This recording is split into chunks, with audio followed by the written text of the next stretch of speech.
One story closely followed throughout the 2020 primary was the media's lackluster coverage of Senator Bernie Sanders. And when they did cover him, it was often negatively skewed, whether it was about him personally or his so-called Bernie Bro supporters. Now a new documentary on Vice TV is telling the story behind that Bernie blackout.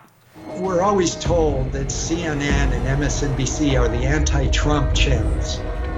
They're also the anti-Bernie channels.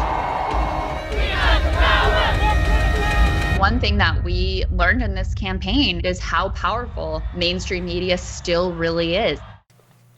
You might recognize that voice. Former Sanders National Campaign co-chair Nina Turner is prominently featured in the film, along, as you heard there, with myself. And Nina joins us now via Skype to talk.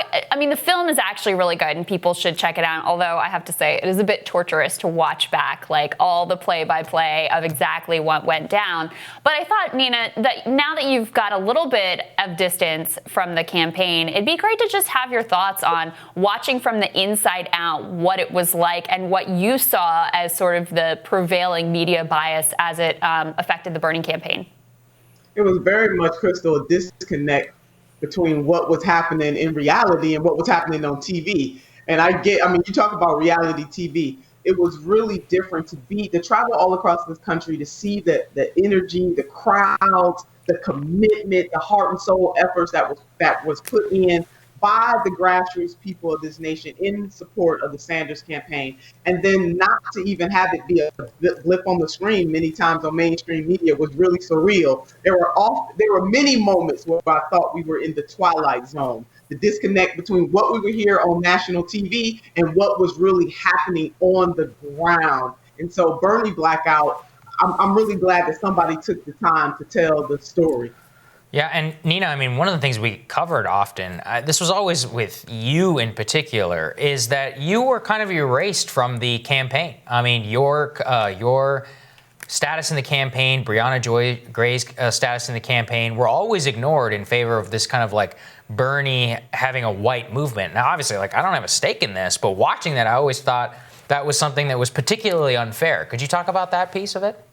Yes, don't even get me started on that. It is erasure that happens to Black women throughout history. What is most unfortunate and untenable is that it is still happening in the 21st century. I served as a national co-chair of this campaign along with some amazing people.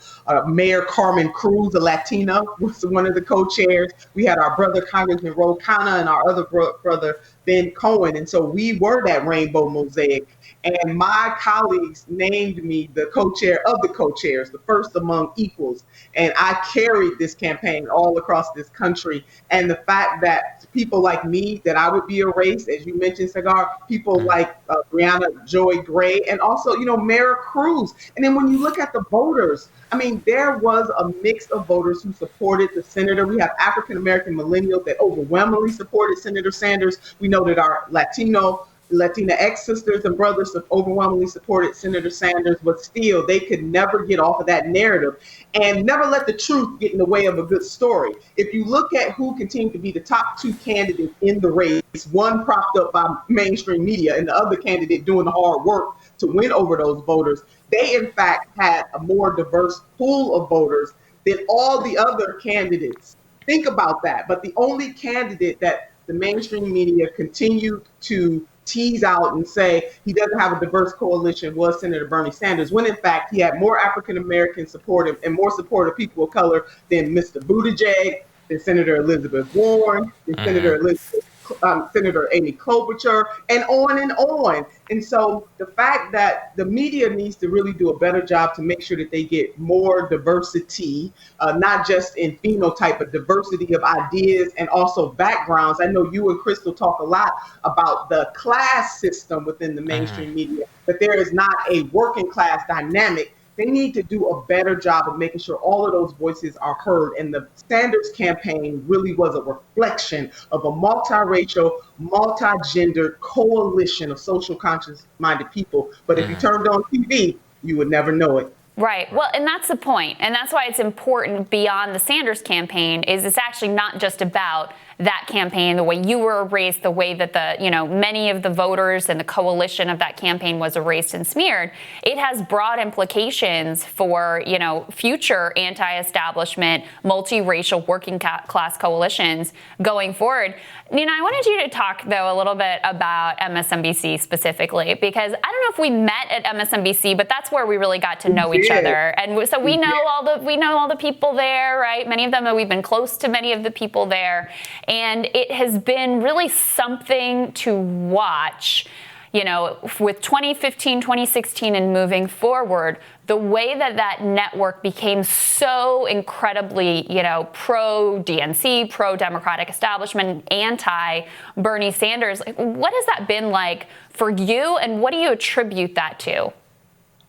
I don't know what it is, Crystal. I really don't. I can just say that our colleague, Ed Schultz, who passed away untimely, as you know, before he died, he told the story about really why he believed he was fired or his contract was not renewed the political correct way from MSNBC had a lot to do with his support for Senator Bernie Sanders. And I believe that, I absolutely was on that network and not renewed. And I believe it had everything to do with my support for Senator Bernie Sanders. I know you did the dance with them over many issues.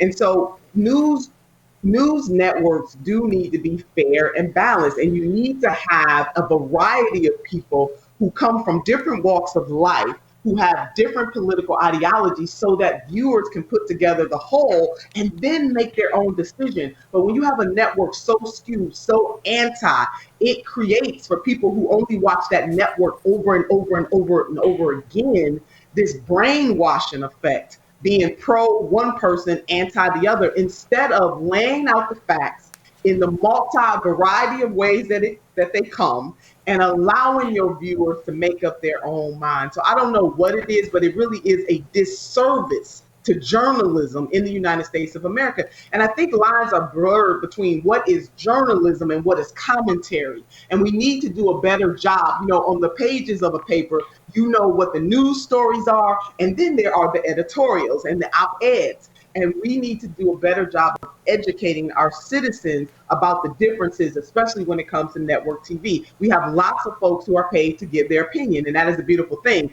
But we need to marry opinion with cold, hard facts. And that rarely happened. I won't say it never happened, but it rarely happened during the 2020 presidential campaign when it came to the Sanders campaign. Completely agree with you there, Nina. All right. Great to have you as always, Nina. Thank you so much. My pleasure. We'll have more Rising for you after this.